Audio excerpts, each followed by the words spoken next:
మాకు ఇల్లు చుట్టుపక్కల ఇల్లు ఆ పక్క ఇల్లు గుళ్ళు ఉన్నాయి. మాకు బొందలుగడ్డ ఆడు ఉండద్దు.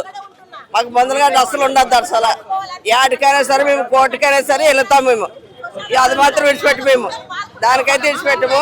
అది మాకు పక్క గుడిలన్నా కట్టి బస్ స్టాప్ అన్న అయిపోయింది, ఇండ్లన్నా కట్టండి. దాని వరకు అయితే బొందలుగడ్డ పెడితే మాత్రం మేము ఎవరు ఆడలు మాత్రం ఎవరు ఊకోము.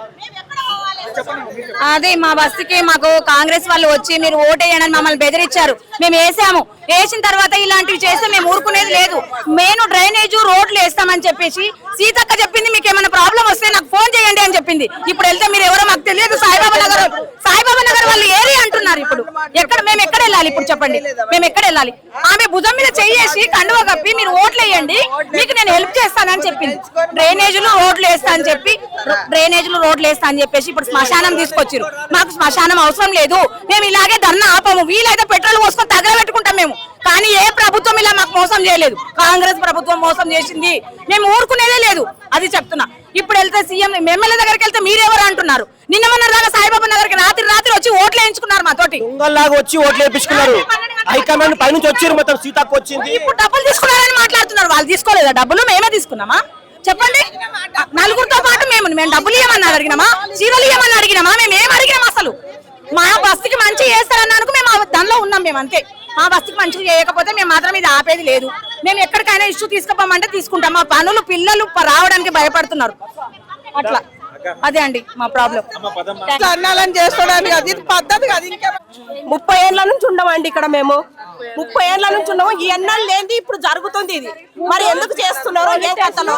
డ్రైనేజ్ లేదు, ఏం లేదు. మాకు రోడ్డు గుడక లేదు. అసలు ఏది లేదు.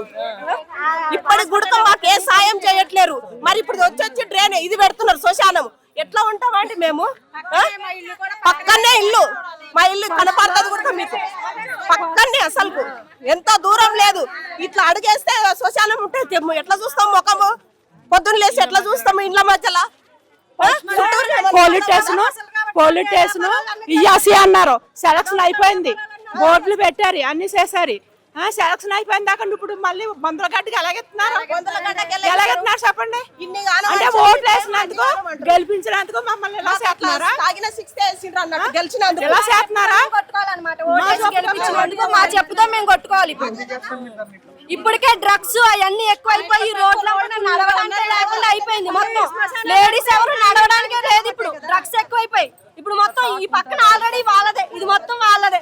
ఇప్పుడు ఇటు సైడ్ కూడా ఇచ్చేస్తే మేము మొత్తం ఇక్కడ నడవడానికి కూడా ఉండదు. ఇంకా బస్తీ లేనప్పుడు వచ్చామని చెప్పు. బస్తీ లేనప్పుడు వచ్చాము. పండలు గుట్టలు ఉన్నప్పటి నుంచి మేము ఇక్కడే ఉన్నాం.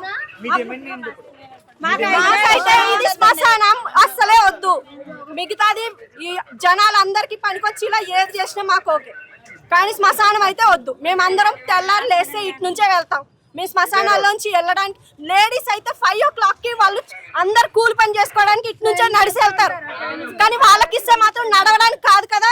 ఎన్ని ఘోరాలన్నా ఇక్కడ జరుగుతాయి. దానికి మాత్రం మీరే బాధ్యులు.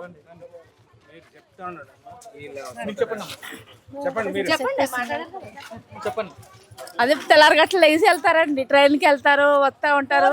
ఎంతో మంది 4 గంటలు ఇక్కడ కుదరదు కదండి.